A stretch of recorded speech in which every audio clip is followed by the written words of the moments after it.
প্রথম থেকে হযরত মাওলানা ইলিয়াস সাহেব রহমতুল্লাহ আলাইহি ওনার ইচ্ছা ছিল যে আওয়াম সাধারণ মানুষ উলামায়ে কেরামের সাথে সম্পৃক্ত হয়ে তারা উলামায়ে কেরাম থেকে দ্বীন গ্রহণ করবে।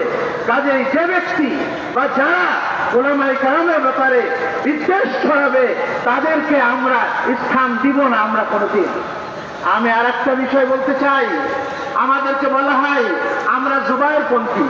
আসলে হযরত মাওলানা জুবায়ের সাহেব দামাত বারাকাতুহুম উনি আমাদের তাবলীগের মুরব্বী, সারা জীবন তাবলীগের জন্য তার জীবনকে উৎসর্গ করেছেন, কিন্তু তাই বলে আমরা জুবায়েরপন্থী নই। তারা হতে পারে মাওলানা সাহেব শক্তি নিধান কায়েম করছে মাওলানা সাহেবপন্থী, আমরা কিন্তু জুবায়েরপন্থী নই।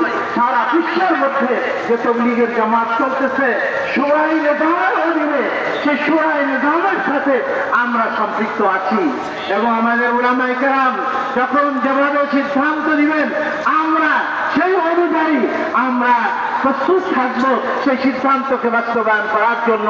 আমি সর্বশেষে বলতে চাই, আমরা প্রত্যেক মাদ্রাসা, প্রত্যেক মসজিদের ইমাম এবং যে যেখানে সমাজে আমরা আছি, আমরা যদি আমলভাবে কার্যকরীভাবে এবং মাঠে ময়দানে আমরা এই তাবলীগের কাজটা হাতে নিই, এটাও আমাদের একটা কাজ। এই কাজকে যদি আমরা আপনার কি করে আমরা বাস্তবায়ন করি, এই কাজের সাথে মাঠে ময়দানে আমরা জুড়ে থাকি।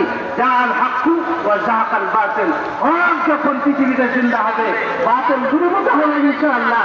তো আমরা হকের পক্ষে এই হককে জিন্দা করার জন্য আমরা চেষ্টা করে যাব। নাসরুম মিনাল্লাহি ওয়া ফাতহুন করিম।